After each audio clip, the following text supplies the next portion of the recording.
Hello friend, good morning. જય શ્રી કૃષ્ણ, જય સ્વામિનારાયણ, જય યોગેશ્વર, જય સચ્ચિદાનંદ. આજના નવા વ્લોગમાં તમારું સ્વાગત છે. આજે છે શ્રાવણ સુદ નોમ અને 14 ઓગસ્ટ અને બુધવાર છે આજે. તો જો સવારનું શિરામણ કરવા માટે બેસી ગયા છે. જમવામાં છે ભાખરી, ફાફડી, કેળાની વેફર, ચા, દૂધ, શીંગ અને સાંજે આપણે મકાઈનો ચેવડો બનાવ્યો હતો અને શાક છે, ભીંડાનું શાક છે અને ટિફિન ભરાઈ ગયું છે. જય શ્રી કૃષ્ણ. તો જો 12:30 થઈ ગયા છે અને મમ્મી છે ને વન ભોજન માટે જાય છે ને થેલી રેડી કરી નાખી છે. શું લીધું છે મમ્મી જમવામાં તમે? આલુ પરોઠા લીધા છે. હા, તો ત્યાં બધી લેડીઝ ભેગી થાય ને અલગ અલગ લાવી છે બધું, બધાનું ભેગું ખાવાનું. હા, ના ના, અમે તમે જમી આવો પછી અમે જમી લેવું. ના ના, હું રોનકને મોકલો. ના રે ના, તમારે લેવા હાટું બાઈ વનભોજનમાં જાય છે એમ. તો જો મમ્મી તો વનભોજન કરવા ગયા છે, પણ મારા છે ને મકાઈનું શાક ખાવું હતું એટલે મેં છે ને મસ્ત મજાનું મકાઈનું શાક બનાવી નાખ્યું છે, મારું હોટ ફેવરિટ. તો આમાં ધાણા નાખીને આપણે છે ને જમવા માટે બેસી જાવી. અને મમ્મીએ છે ને જો આલુ પરોઠા બનાવ્યા હતા વનભોજનમાં, તો આપણે આલુ પરોઠા પણ ખાઈ લેશું. તો જો 1:15 થઈ ગયો છે ને આપણે મસ્ત મજાનું જમી લીધું છે. આજ તમને છે ને મસ્ત નવા ઘનશ્યામ મહારાજને કાનુડાને વાઘા પહેરાવ્યા છે ને તમને બતાવી દો. બહુ મસ્ત આજના છે, પીળા પિતાંબર કેસરી. તો આ છે ઘનશ્યામ મહારાજનો વાઘા. તમે કોમેન્ટ કરજો તમે વાઘા તમને કેવા ગમે છે એમ. અને અહીંયા પણ જો કેસરી મેચિંગના કપડાં પહેરાવ્યા છે બંને ભગવાનને. ને આ છે આપણો કાનુડો. ઘનશ્યામ મહારાજને ઝૂલામાં બેસાડેલા છે અને રાધે કૃષ્ણ. ને બહારનું વેધરની વાત કરું ને તો એવું વરસાદ જેવું છે બધું. ને બહાર જો ખાટલે આપણે છે ને કપડાં નાખ્યા છે. ચાલો તો કપડાં લઈ લઈ, વરસાદ આવે પહેલાં. લગભગ તો સુકાઈ જ ગયા હશે. વેધર છે એકદમ વાદળ છાયું છે. વરસાદ આવે કે ન આવે કંઈ કહી ન શકાય. નથી પવન પણ. ને બધી બાયું છે વન ભોજન કરવા માટે ગયા છે. જો આજે તો કેટલી બધી ચકલીઓ ભેગી થઈ છે. ઓલી દોરી ઉપર જો લાગટ ને પણ એ ગ્રીલ ઉપર પણ લાગટ ચકલીઓ બેસી ગઈ છે, નકરી ચીંચી કરે છે. સામે જો ઉપરથી કબૂતર જોવે છે કે આ ચકલીઓ શું કરે છે એમ. જો રમવા આવી હોય ને બેનપણી એવું લાગે છે. ઓ માય ગોડ, બહુ ચકલી ભેગી થઈ છે.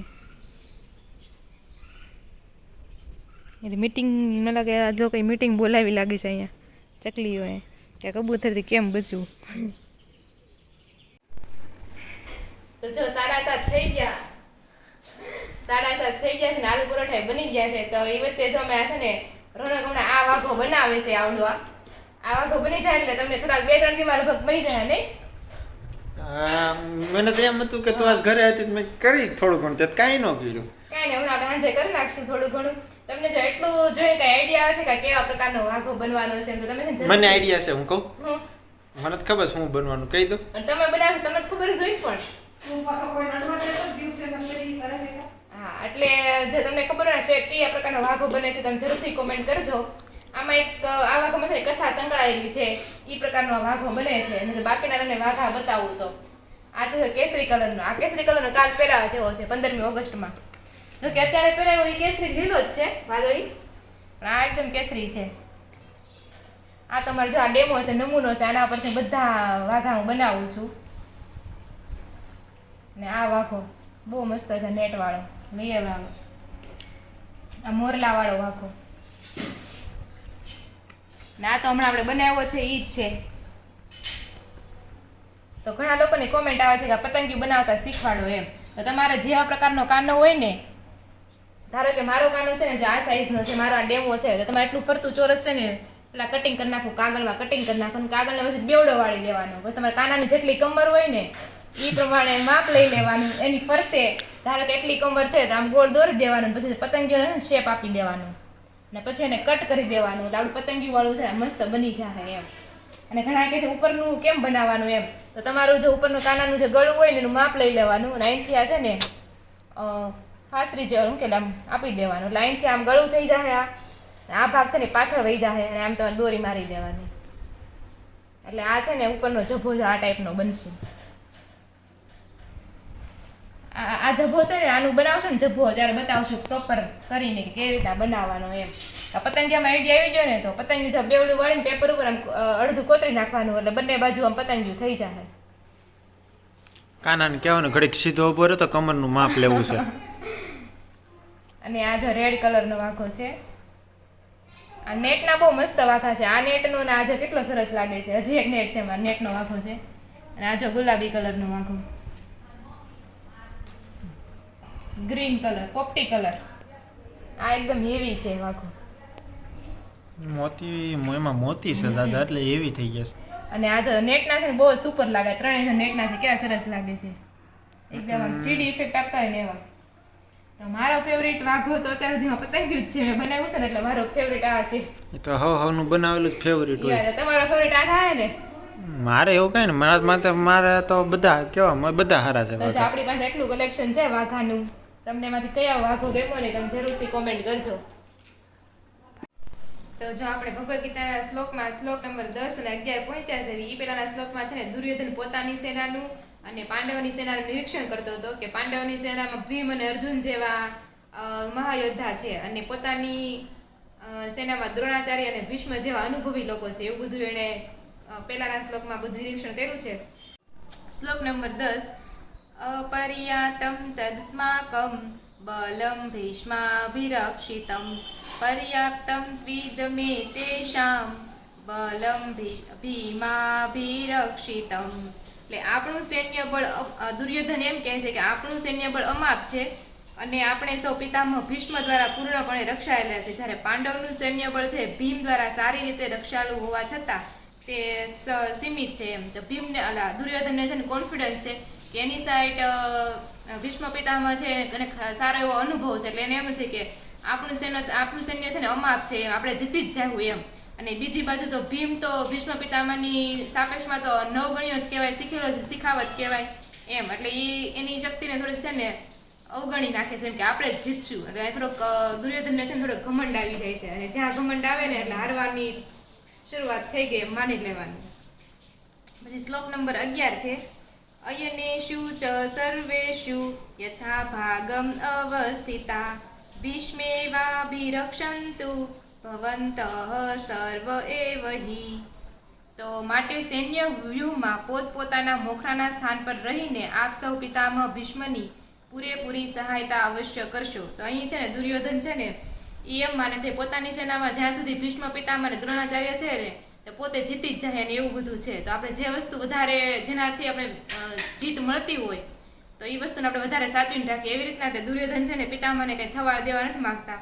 એટલે બાકીની સેનાને એમ કહે છે કે તમે છે ને ભીષ્મ પિતામહનું પણ થોડીક રક્ષણ સહાયતા અવશ્ય કરવાની એમ. અને આ બાને છે ને એ એમેય કહે છે બાકીની સેનાને એમેય કહી દીધું કે ભીષ્મ પિતામહ છે ને ગૌઢા થઈ ગયા છે. એક બાજુ યુદ્ધ કરતા હોય તો બીજી બાજુનું ધ્યાન ન હોય એમ.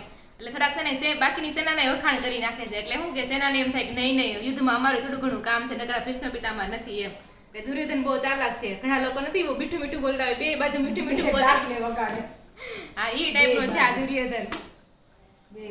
તો આજના શ્લોક તો અહીંયા પૂરા થાય છે. તમે કોમેન્ટ કરો કંઈક આ શ્લોક વિશે કે મહાભારતની કોઈ પણ વાત કે ભગવદ્ ગીતાની કોઈ પણ વાત વિશે કોમેન્ટ કરો.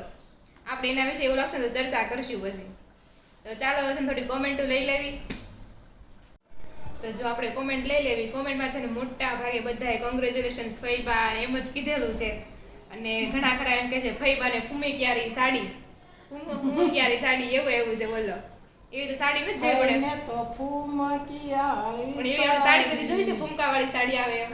આવે એટલે લટકણ કે ફૂમકા કે બીજું એમાં તો કઈ અંદર તો ન ફૂમકા હોય.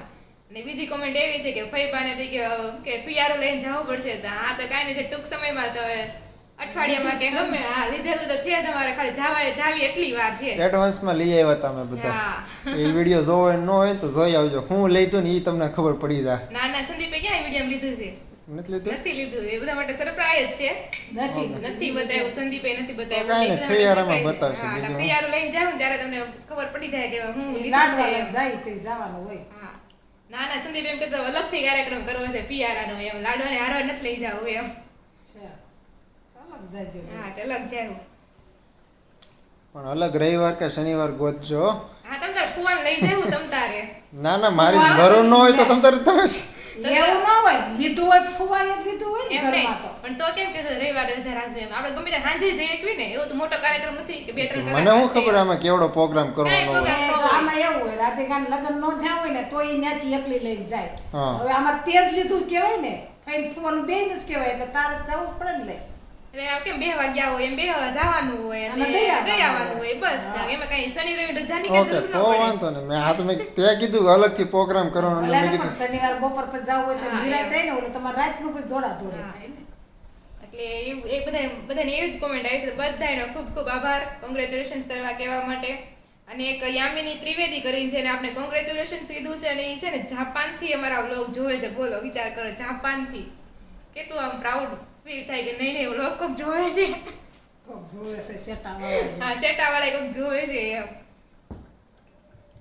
પછી જો બધાની કોમેન્ટ એવી જ છે અને બધા ઘણા ખરા એમ કહે છે ફઈબાને તો નામ ગોતવાનું છે ને તો આ જો ફઈબા નામ ગોતે છે લિસ્ટ બનાવ્યું છે હવે જોવી કે હું નામ પાડવી છે એવી જો મમ્મી છે ને આજ વનભોજનમાં ગયા તા અને ત્યાં છે ને વનભોજન કર્યું હતું અને વનભોજન તો કેવાનું આમ તો વાડી જ કહેવાય ને એટલે ભલે ને ઝાડવા જ કહેવાય, ઝાડવા એટલે હા નહીંતર વન વન એટલે વનમાં જવું પડે એમ ભેગા મળીને ખાઈએ ને વન આ ભોજન જ બધાને ઓલો કહેવાય. ગાઢ જંગલમાં મોકલી ન્યા જો ખાઈને આવે ને તો આમ હાસું માનવાનું કે વન ભોજન ન્યાય વાહન ખાઈને આવ્યા. બાંધીને જાય ન્યાય ખાઈને આવી હો ભાઈ આ તો નજીક કોઈ એમ વાત નથી ગાઢ જંગલ હોય ને અંદર બધા સિંહ ને એવા રહેતો હોય, ઈ જંગલમાં જઈને ખાઈને આવો ઈ ને તો તમે તો ન માનો એમને કોઈ ન બાયુને ઉભા નહીં, રહે. તમે ન ઉભા રહ્યો. પણ અમારે ક્યાં વન ભોજન હોય વન ભોજન હા, તમારે ઈ બાયું વાત નું છે. હોય આદમીને એવું કંઈ આવે જ નહીં, વનભોજન ને એવું આ આપણે તમારે કાંઈ- બાયુને બહુ બાયુને બધું હોય, આવે. વનભોજન જો ને. જાત્રા તો ઈ કે બાયુને, હા. વનભોજન તો કે બાયુ બાયુ. શ્રાવણ મહિનો હોય ને એટલે બાયું ઈ બાને બધા ભેગા થાય ને ઈ બાને બધા ભેગા ખાય. ઈ વાત ને સાચી. આમાં કાંઈ પણ એમ હવાનું નહીં, બાયુને જ ભેગું જ થવાનું, આદમીને ભેગું જ નહીં થવાનું. આદમી થાતા હોય તેને કોણ ના પાડે? જો સત્સંગ 11 નો તો બાયુ કરે, ઈ સત્સંગમાં પૈસા ભેગા થાય,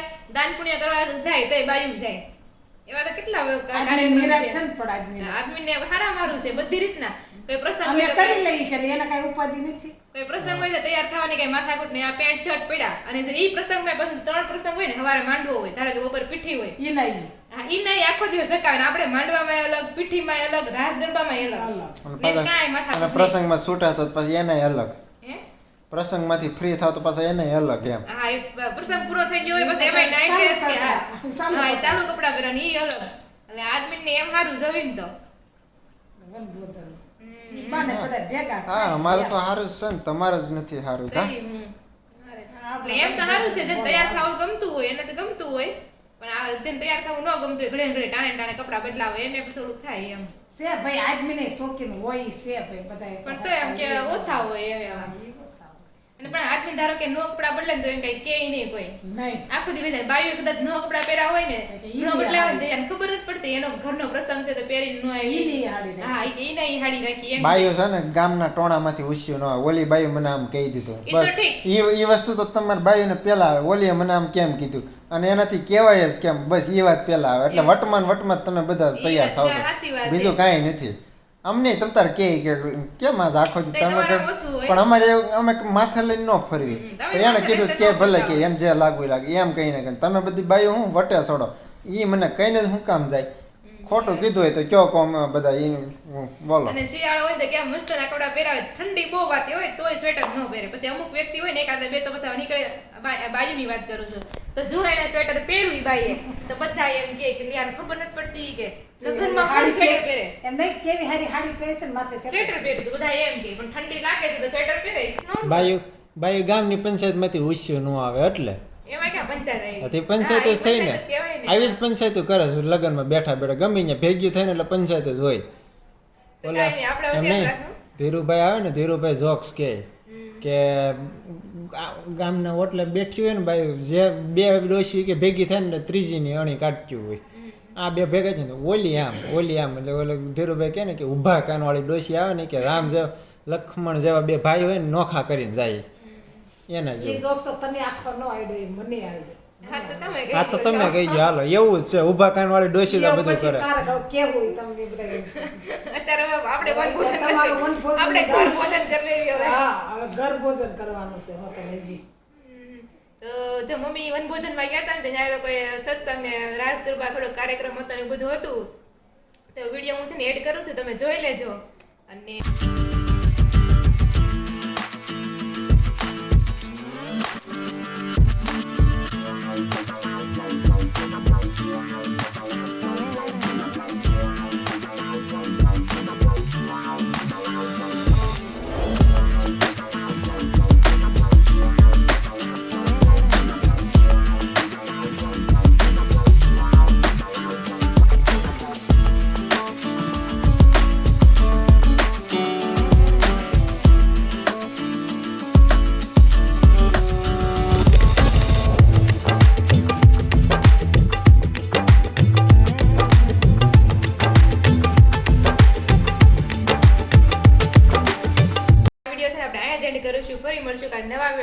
સાથે ત્યાં સુધી જય શ્રી કૃષ્ણ અને રાધે રાધે.